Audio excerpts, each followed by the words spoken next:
Well, welcome back, everyone. We are starting with our new themed weeks, and this week is on organization. So, decluttering isn't about throwing your life away, it's about making space for joy. If your home feels heavy, chaotic, or draining, it's not because you need more storage bins. It's because your space is holding on to decisions that you've probably outgrown.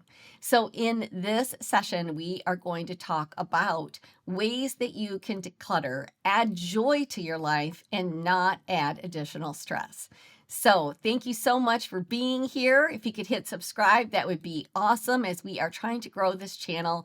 We're just really starting on YouTube. I've been really big on Facebook and Instagram and some other areas, and I'm excited to really grow this YouTube channel with you.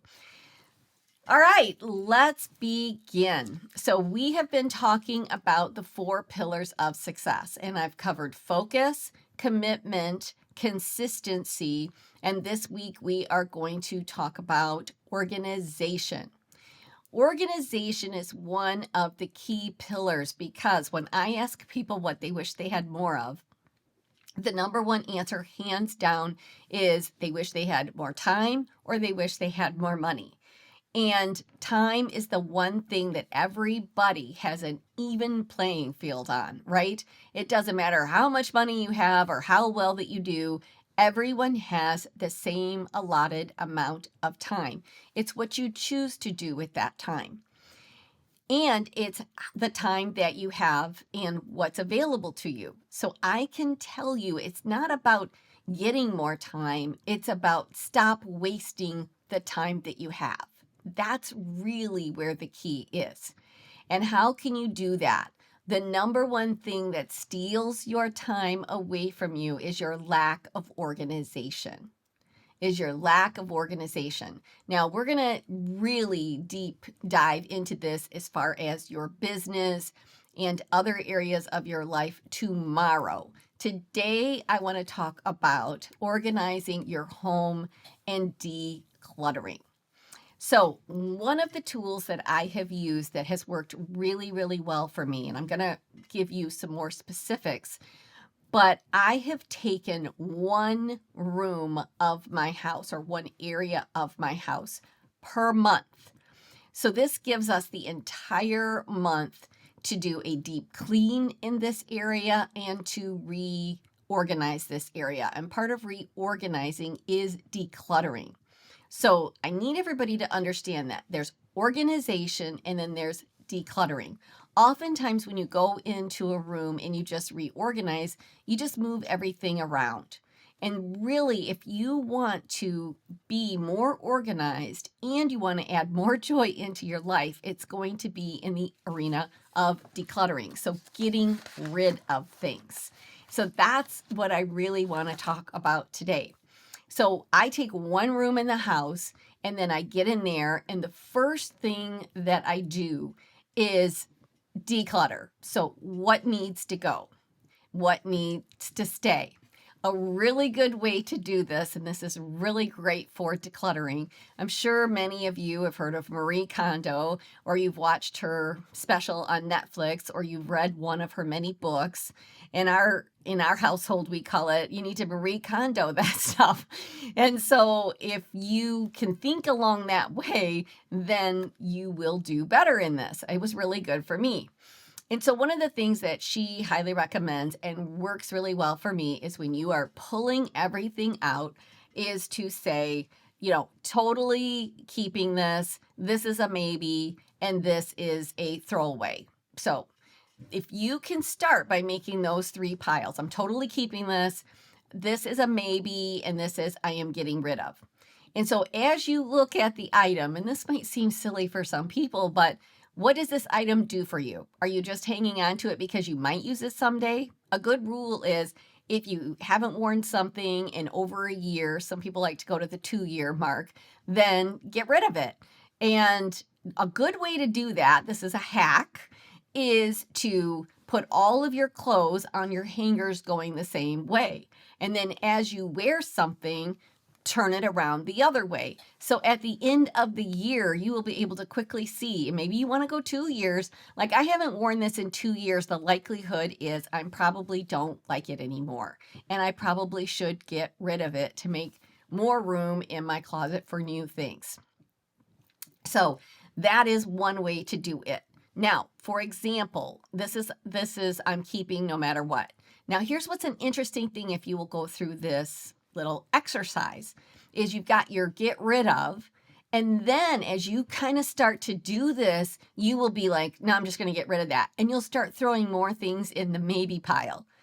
As you then look at your maybe pile, you've already started eliminating, and your brain is already set on, no, I just need to get rid of that. And you don't want to put that in your keep pile. So you're like, your maybe pile now is like, no, I'm just going to get rid of it. No, I'm just getting rid of it. And so at the beginning, when you first start going through everything, it's harder to say, I'm getting rid of this.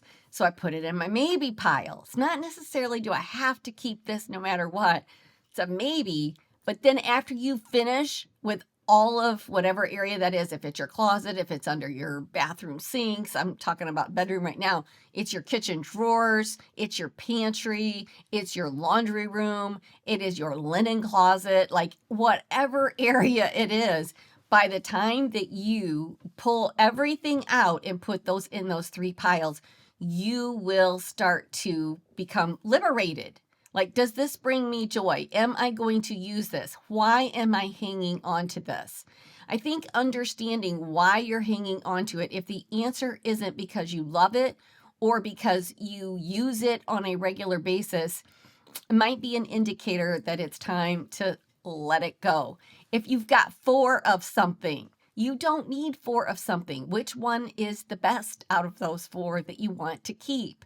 So a lot of times we have duplicates in our house and we don't even realize it because you go and buy a new one forgetting that you already had one and now you've got 4 of the same thing. So that's another thing that you can look at. Which one is the newest? Which one is better? Maybe it might not be the newest one. Maybe your old system worked better than this new one that you have. So which is the best that you want to hang on to? After you do that exercise, you're going to want to eliminate the maybe pile. It's just the most interesting thing that happens. That's all I can say to you. So it's a good way to organize. Now, for me, in taking 1 room in a month, what's been very helpful about that is that I don't have to worry about just taking up my whole weekend working on it or one day to work on something. It's given me the freedom and to work with my husband on it because he's busier than I am on the weekends. So if we say we're going to do this on the weekend and it's his only weekend off, it's like he doesn't want to do all of that. But if I'm just continuing to move along and he has some time on one of the days of the weekends, then we can just keep working on it. So by the end of the month, that room has been decluttered and it's been cleaned. It's been deep cleaned. So if I do 1 room a month, it doesn't feel overwhelming. It gives us time to actually work on it and continue in it. And that's worked really well for us having super busy schedules. I don't know if that's a tip for you, but once we started doing that, it gave me really a good amount of time. So in January, I almost want to say January was gone, but I didn't start till like the 3rd week of January, but I did start on my bedroom. And so what I decided was February was going to be the kitchen, but I decided to just push that back because I didn't have much time to work on my bedroom. So the bedroom was underneath the sinks. It was my closet and all of my clothes. It was things that are just sitting around the bedroom. For my husband, he has a big pile of books by his bed. It's like, no, find a home for these. It is all of those kinds of things. And so then once we sort of worked through that, both of us did underneath our cabinets and our sinks. Both of us did our own closets. And then we kind of looked at the room as a whole. And then I spent the last weekend in February and I cleaned all of the baseboards, things I don't normally clean. So I cleaned all of the baseboards. I did the granite and I cleaned it. I did a sealant on it and I polished it. That way it looked really fresh, and you should do that once a year with your granite or your marble, whatever kind of stone that you have. So I did that throughout the bathroom. I cleaned all of the baseboards and woodwork and door frames. I didn't even realize I had 6 like 9-foot high mahogany doors in that bedroom. I really didn't. And so doing all of that was a lot of work, but when it was completely done, the room was reorganized, it was fresh and clean, and it just looked like I had space. And I have to say that it has brought me so much joy. Like, it brings you an incredible amount of peace and joy when you can look around and things are not cluttered and they're clean. So this is just my system. Don't know if that will work for you, but it's a good way not to get stressed out and feel like you had a big project on the weekend, and then like life happens, somebody invites you to go somewhere, and then you don't get to finish your big project, and then you're upset about it. It just makes it easier because you've got the whole month then to get it through. So I kind of lost a little bit of January. That's okay. And don't beat yourself up over it, because my daughter was home from school. I didn't want to do all that stuff while she was home. I wanted to hang out with her. So I just decided, you know what? February is a shorter month. Let's just finish that bedroom and bathroom and let's get that done. And then I will move on to March being the kitchen.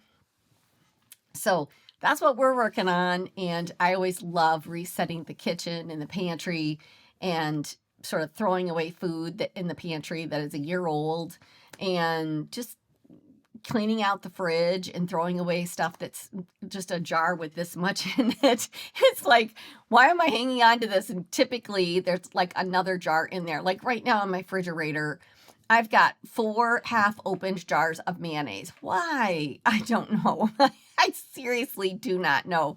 So we got to consolidate, eliminate. Consolidate, eliminate. That's one way of decluttering as well. All right, so we've already talked about starting with sort of your joy vision, decluttering. The other thing that clutter causes is chaos. Chaos in your brain, chaos and stress. A lot of times it's hard to find things. That's why organization can cost you so much time, because you are hunting through a drawer that is so cluttered. You got to pull half the stuff out before you can find it. Same way with your fridge, same way with your pantry. It's like, and you're going to cook and you can't find certain spices that you're looking for. So it's a good time to just sort of reorganize things, because you can get your hands on it quickly. You can make meals quicker. You don't have everything so crowded and so much taking up space that you have to move everything around before you can find the thing that you're looking for. So organization is key for saving time. It's also key for having a healthier mindset and feeling joy when you walk through your home. So today we're talking about more of your home and your personal life instead of your business. Tomorrow we'll talk about business. All right. So that is one way. Is we already talked about sort of going through different rooms. We've talked about decluttering. And the other thing that doing it for a whole month is, I teach a system. I've already talked about this with you, and this is kind of in this organization, but like 15 minutes. So I've taught this power hour forever. So 15 minutes for your 4 income producing activities. But what I've learned over time is you can take that 15-minute strategy and you can say, okay, what can I get done in 15 minutes? And you would be amazed at what you can get done in 15 minutes. Seriously, you can get so much done. You can clean up your entire kitchen in 15 minutes. And I'm being serious. So if you think, oh gosh, this is overwhelming, take one drawer and spend 15 minutes on maybe that junk drawer that you need to clear out. Spend 15 minutes. Okay, I've got 15 minutes between this schedule and that schedule. What can I do? Instead of just sitting down and doing nothing or scrolling on your phone, tackle one drawer, tackle one shelf. Quit being an all or nothing person in organization. That's part of my problem. So if I don't have a 4 hour or 5 hour or all day weekend to do this project, then I don't ever start the project. Again, that's why the whole month system works, because you have a whole month to do a particular area or project in your home, and you can do little bits every single day. What if you spent 15 minutes on it just every day for 30 days? Guess what? You would have it done, and it could be amazing. So the power hour I've taught like for 30, I don't know, 32 years, and it's primarily for business, but then so many people shared with me, I use it for putting my kids to bed. Like we make a game out of it in 15 minutes. And so I'm like, wow, I've gotten so much feedback from people over the years that I sort of changed it to 15 minutes to change your day, 15 minutes to change your life. So what can you accomplish in 15 minutes? The other thing is to remove the noise. So on your kitchen counters, I love to see space. So after a while, like things get piled on, you've got things on the edges of your counters and you can't even see the edges of your counters sometime, or it's just piles on the edges of maybe your island or somewhere else. So remove the noise. So as much as you can have clear, open space, try to accomplish that. So if you've gained knickknacks along the way and you just end up sticking them in on a wall or in a windowsill, then like say, okay, this is a little crazy. I'm removing some of these things.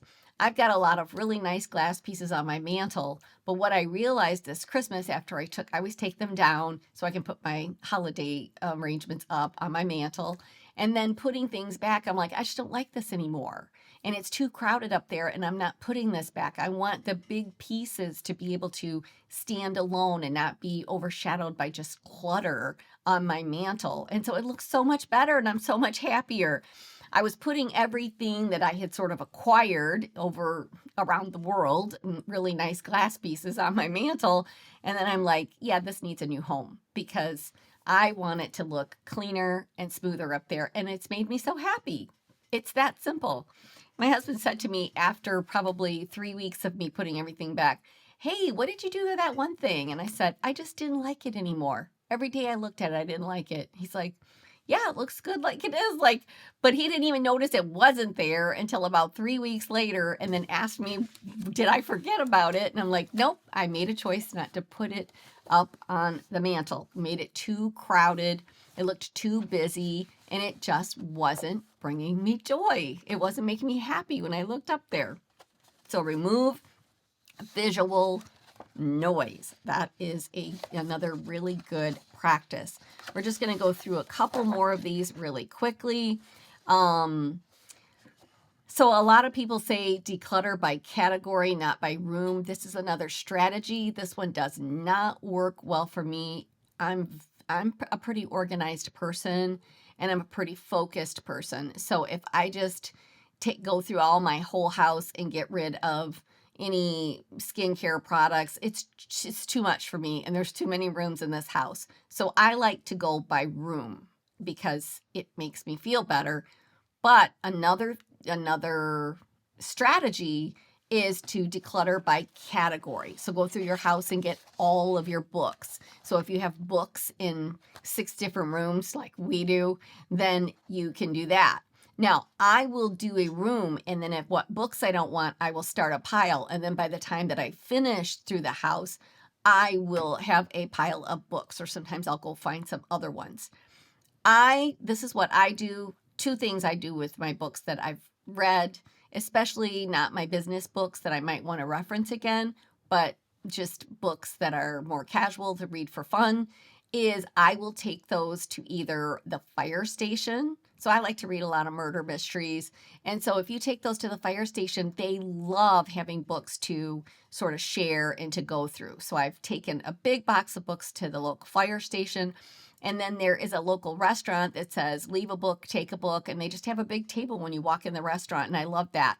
And so I will take books there. There's also a couple of boxes throughout our neighborhood, especially on the trail where I walk, And then they have places for books, and you can take a book or leave a book. So I like to do that too. So that's what I like to do with my books instead of just keeping piles of books here in the house, like get them out. So that's another idea, and you can sort of use that idea for that category. Ask yourself better questions. Like, why am I keeping this? Why am I keeping this? Most of the time you are keeping things because you think you might need it someday. Is it something you're ever really going to use? Do I really need this? And ask, would I buy this again today? So there's things that I've gotten on vacations because you're in Mexico, and this seems like a good idea to get stone pieces of fruit. Like, what is this something I would buy today? Yes or no? If the answer is no, then either get rid of it, gift it, take it to Goodwill. I'm constantly always taking things to Goodwill as well. Release guilt clutter. Gifts that you don't absolutely love. Those are the ones, like, don't hang on to something just because somebody gave it to you. If you don't want it out and it's just sitting in a box or it's sitting in a closet somewhere, then get rid of it. Regift it. I'm big on regifting. So either regift it or take it to Goodwill, or you can put it out in free marketplace if that's what you want to do. Create empty space on purpose. This is another good thing to do. Have, like, especially like in a basement, have shelves that have nothing on them. It's okay. There's this sort of theory that we have to fill everything up. And just because there's room, well, I don't have to get rid of this. No, leave some empty space so that you have room for things that then come into your life. Make this a fun ritual, not a punishment. And I think that that's where, when we started saying, okay, and every year we do the rooms. And the reason I like that is because I know I've done a deep clean, number one. And number two, I know that I'm going to hit each room of the house at least in a year, and I can evaluate every year. So that's why I like that system. All right, the one in and one out rule. This is really good for people that end up buying way too many clothes. Is if you're going to buy something new, you can do this with your kids' toys, because that is another issue. If you have small children, you end up with way too many toys, way too many stuffed animals. If they really want something, start with the habit of, okay, when we take this into the house, you have to pick one thing that's going out of the house. So if they're going to get a new stuffed animal, then, like, let's get rid of one that they don't even like, or that they don't ever play with, or that they don't care about. And this is going to help you not to have an overabundance of things. It also teaches kids about, not having too many material things. Like, if I'm going to add more in, what's going out. It teaches them about giving things away to children that might not have things that could use those toys, and even gifting them, letting them take it to shelters are always looking for toys.